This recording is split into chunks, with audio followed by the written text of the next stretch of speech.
안녕하세요. 10월 16일 매일 성경 함께 나누겠습니다.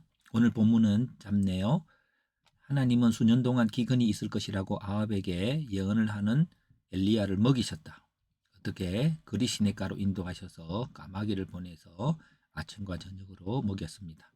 자, 그래서 엘리야를 돌보시는 하나님 대언의 내용은 수년간 기근이 있을 것을 말했고 그 기근 심판의 속에 대언자 엘리야에 대한 돌봄이라 하게 되겠네요.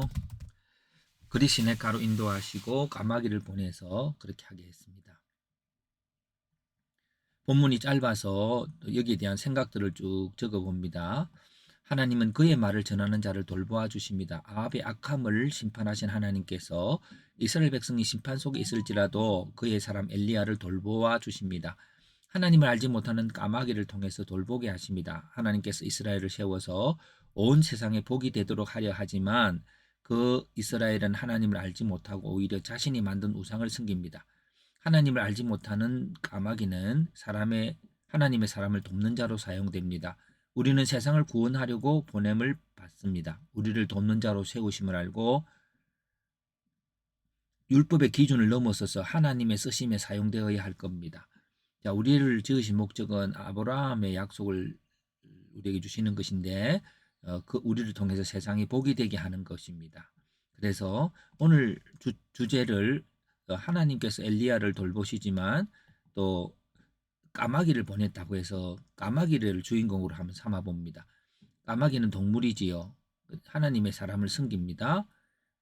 그 섬김을 명한 분은 하나님이고 그래서 섬기는 장소는 거리 시냇가.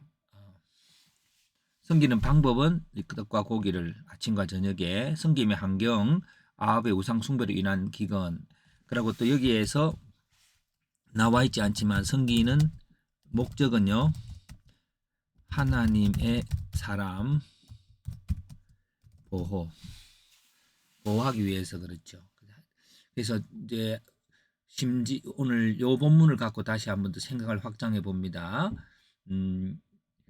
9절 말씀 속으로 아브라함이 우리 조상이라고 생각하지 말라. 내가 너에게 이르노니 하나님이 능히 이 돌들로도 아브라함 자손이 되게 하시리라.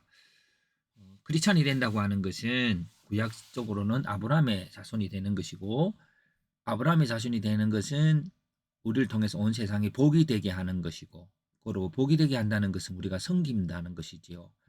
근데 이 돌들이 된다 할 때 저는 이런 생각을 해봅니다. 하나님께서는 만물을 만드시고 그 만물이 사람을 섬기도록 하였습니다. 그러나 사람은 하나님을 알면서도 하나님을 영화롭게 하지 않고 있습니다. 세례 요한은 성령과 불로 세례를 주실 예수님을 통해서 하나님의 뜻을 알고 아브라함의 약속을 이루는 곧 세상의 복을 나누는 사람이 되어야 함을 강조하고 있습니다. 아름다운 자연을 보고 그랜드 캐년의 돌을 보고 감탄하고 좋아하게 되는 그 자연의 섬김을 생각해 봅니다. 자연은 그냥 되어진 게 아니라 그 돌들이 사람을 앞에 나타나서 사람을 힐링하고 치유하고 그 자연이 그렇죠. 또 온 숲들이 그 숲을 걸을 때에 사람에게 건강을 주는 그런 섬김조차도 하나님을 안 두고 또 하나님의 자손이 되었다고 하는 특별히 하나님 말씀 알고 있다는 유대인들이 그렇게 하지 못하고 있다고 하는 대한 역설을 까마귀라고 하는 것을 통해서 합니다.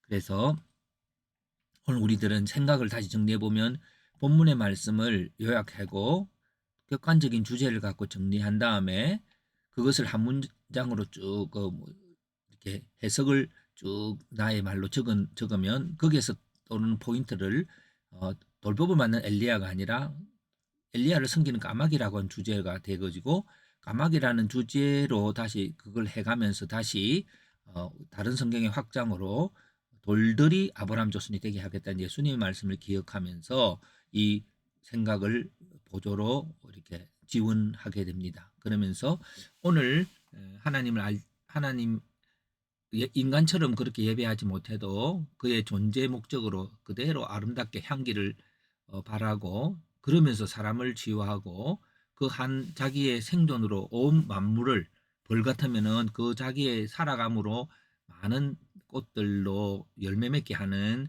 그런 자연의 그런 서로를 돌봄에 우리는 인간으로서 하나님 아는 자로서 그 부끄러움을 갖고 하나님의 뜻에 합당한 자로 살아야 할 것입니다.